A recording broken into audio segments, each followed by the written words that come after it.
A loving mother, sister, and daughter now at the center of a murder investigation. Memphis police found the 25-year-old killed in the Nutbush neighborhood. The woman's family continues to mourn while police search for her killer in tonight's Manhunt Monday. Going to school, then getting some shoes. These were Jerriny Caples' last words to her sister. 7 hours later, she was dead. A single bullet to the head, her body slumped in the back of her own car. Just days before her murder, Jerriny had posted on Facebook, "I can't believe it's 7 years for us. 4 years in jail with you was all worth it. These been the best 4 months since your feet hit the concrete." The man she waited for was finally free, but someone didn't want them together.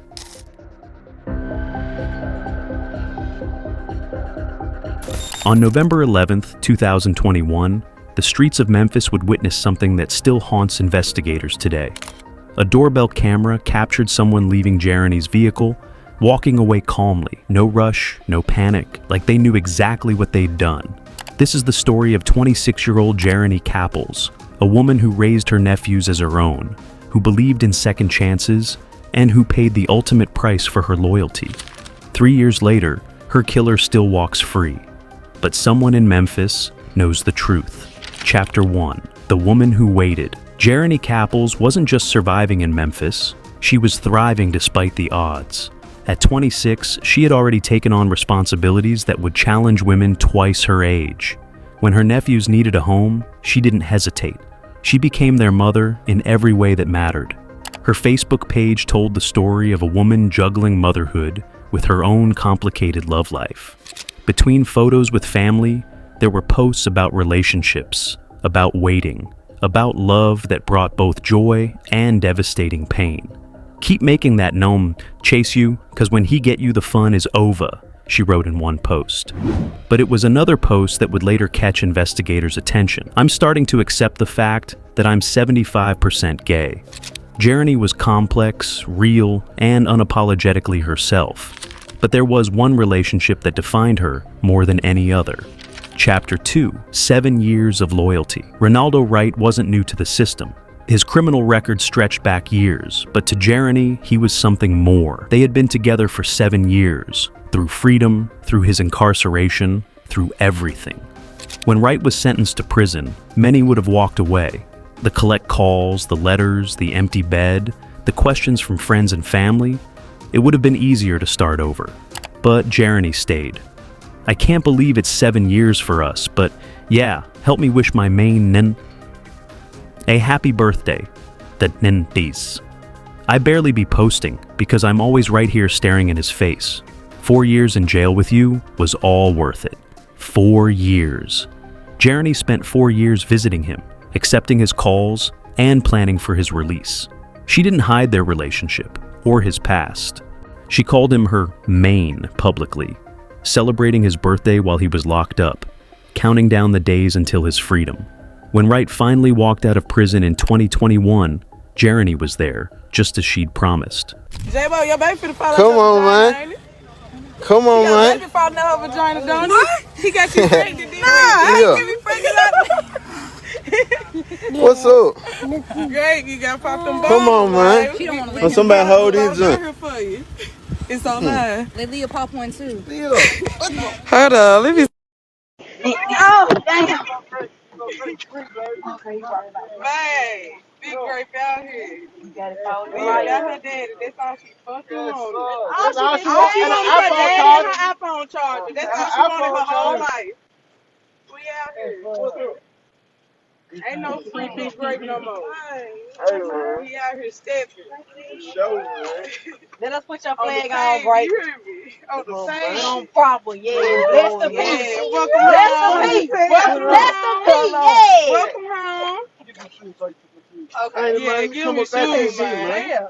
You come up back to Kick them dust mouse off, man. We got something for you. Kick them dust mouse off, man. Fuck all that. Fuck all that.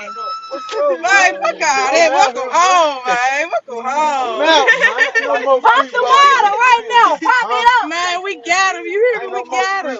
Yeah, go on, kick them dust mouse off. Put them them kicked on you, got, man. nigga? You know you gotta come home right. Let me see. You know you gotta come home right. You too rich for this shit, man. You too rich for this shit, man. Come on up Let out me the come up out these You too rich fans, for this shit. Here, come up out the Grape gotta come out the man. You a rich nigga. Oh, tell me, rich nigga, you hear me? Mine came home to some big bag. Hold on, put my bag at. Hold on, hold that nigga. Hold on. Hold on, man. Let me get you motherfucking Gucci bag. Hold on. What's up, Grape? What's up, Jay Grape? What's up? It's over with, man. Shit over with.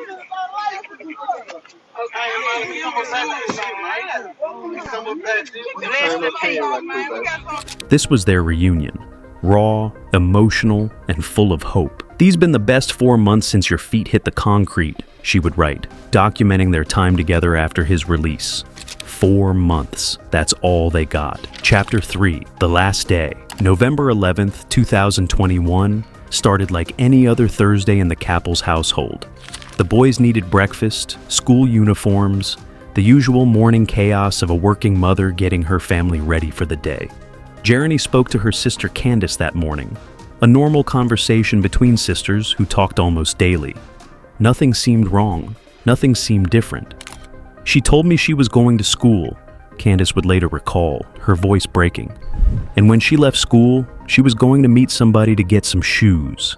Shoes, such a simple thing. A basic need that would somehow lead to tragedy. Security cameras captured Jerriny's movements throughout the afternoon. Her car moved purposefully through Memphis streets. She knew where she was going. She knew who she was meeting. By evening, Candace started calling. Once, twice, 3 times.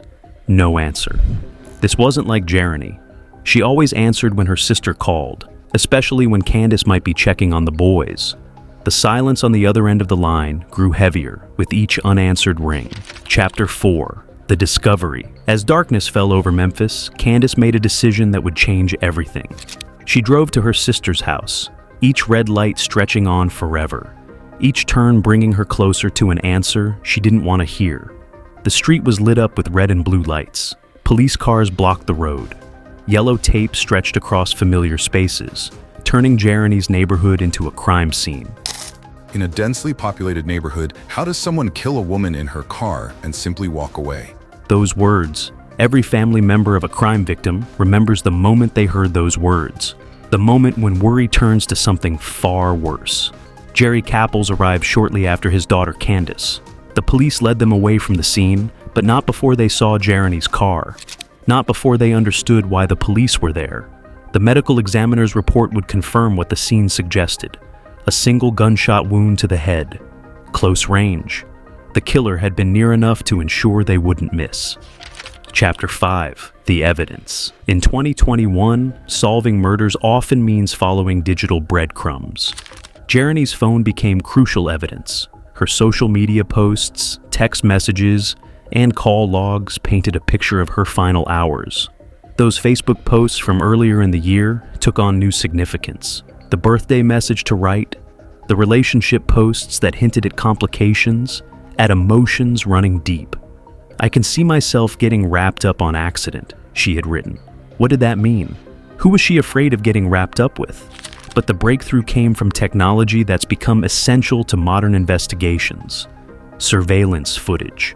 A doorbell camera on a nearby house had captured something crucial. Clear footage of someone leaving Jerriny's vehicle, walking away calmly, unhurriedly, like they had all the time in the world.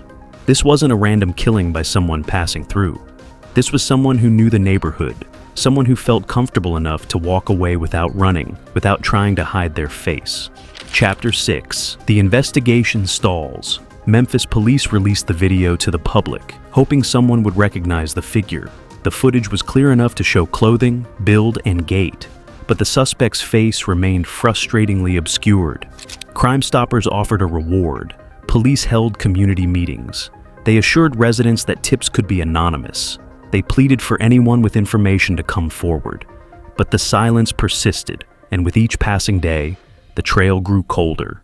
Jerriny Caples couldn't accept that his daughter's killer had just vanished. Every morning, he woke up thinking about that surveillance video. Every night he went to bed replaying those final frames. I still search the area frequently.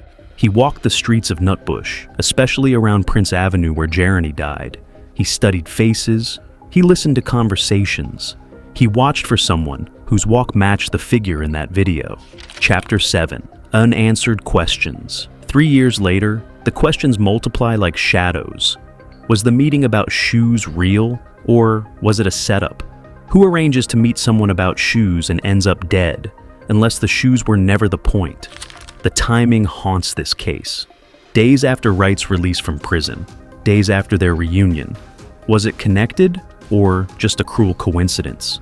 Statistics paint a grim picture. In Memphis, most murders involve people who know each other. Stranger killings are rare. Just provide context for tragedy. Someone knows who killed Jerriny Caples. Someone could end this family's nightmare with a single phone call, but they haven't, not yet.